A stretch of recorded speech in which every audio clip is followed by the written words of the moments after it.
পিতা গুরু মাতা গুরু গুরু জ্যেষ্ঠ ভাই এর চেয়ে অধিক গুরু বজিলে যারে পাই। কার কথা কইতেছি কন্দি? স্বামীর কথা। এই কথা কর মানে কি জানেন? যতই স্বামীর সাথে ঝগড়া লাগুক না কেন, স্বামীর চেয়ে আপন বিয়ের পরে একটা মাইয়ের জীবনে আর কেউ হইতে পারে না। যতই আত্মীয় স্বজন থাকুক না কেন, বিয়ের পরে একটা মাইয়ের জীবনে আর স্বামী আপন বেশি। বিয়ের পর এক মাস একটু বাপের বাড়ি যাইয়ে থাকেন, তারপর বাপ মা ভাই ভাইয়ের বউ কথা শুনলে পর নিজেই বুঝবেন যে স্বামীর চেয়ে আপন কেউ নাই।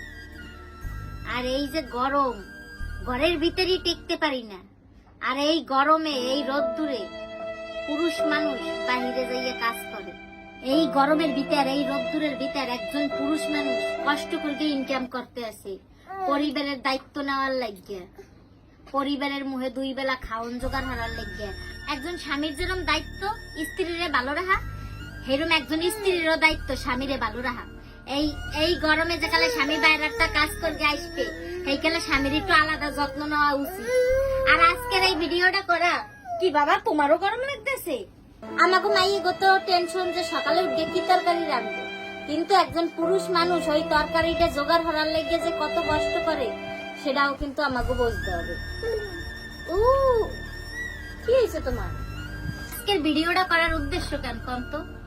যত দায়িত্ববান ভালো পুরুষ মানুষ আছে হ্যাঁ গো প্রতি আমার তরফ থেকে শ্রদ্ধা, এই কারণে।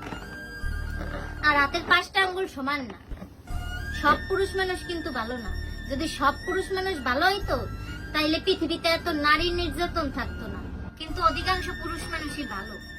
সংখ্যালঘু কিছু খারাপ পুরুষ মানুষের লাগে তো আমরা সব পুরুষ মানুষরা দায়ী করতে পারি না, কারণ পুরুষ মানুষই কিন্তু আর পরিবারের দায়িত্ব নেয়, পরিবারের মুখে খাওয়ান জোগাড় হর গেন্ডে দেয়, এত কষ্ট করে। তো ভালো পুরুষের প্রতি আমার শ্রদ্ধা রইল। সবাই ভালো থাকবেন। টাটা। কি কি কি